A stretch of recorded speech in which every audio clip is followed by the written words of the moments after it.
장난감 공장에서 30대 노동자가 수백 킬로그램짜리 금형에 깔려 3주가 지나도록 의식을 찾지 못하고 있습니다.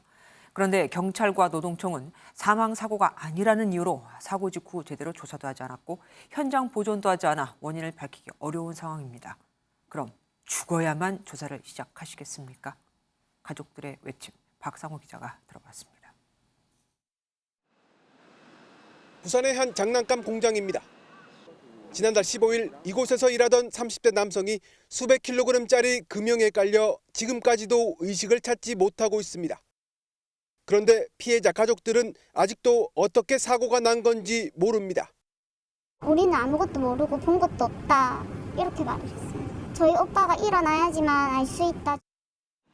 사고가 난 공장은 7인 사업장으로 중대재해처벌법 적용 대상이 아닌데 사고 당시 회사 측은 119만 부르고 경찰에 신고하진 않았습니다. 사망 사고가 아니라는 이유에서인데 노동청의 현장 조사도 이루어지지 않았습니다. 현장에서 사망했다거나 이런 경우에는 저희가 바로 출동을 하거든요. 네, 이런 경우는 저희 규정상 조사 대상은 아니어서. 결국 피해자의 아내가 하루 뒤 직접 경찰서에 신고했습니다. 사람이 죽어야지만 이 사건을 해결할 수 있는 건지. 한 발 늦게 수사가 시작됐지만 사고 원인이 제대로 밝혀질지 의문입니다. CCTV에 찍히지 않은 데다 사고 현장도 하루 만에 다 치워졌기 때문입니다. 다음날 봤을 때는 진열해놓은 렉 자체가 모두 다 없어졌더라고요. 새로운 공장처럼 다 정리가 돼 있더라고요.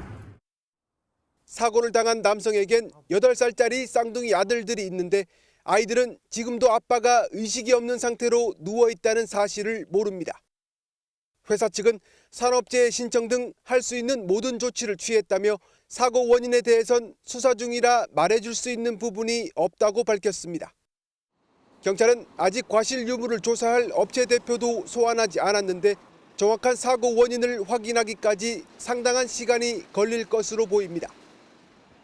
MBN 뉴스 박상호입니다. 안녕하세요. 김주하입니다. 공정하고 신속한 MBN 뉴스, 유튜브를 통해서도 만나보실 수 있습니다. 특히 더 많은 뉴스와 라이브를 보고 싶으시다면 오른쪽을 눌러서 구독하시면 됩니다. 어렵지 않죠? 빠르고 정확한 뉴스로 계속 찾아뵙겠습니다. MBN 뉴스를 시청해 주신 여러분 고맙습니다.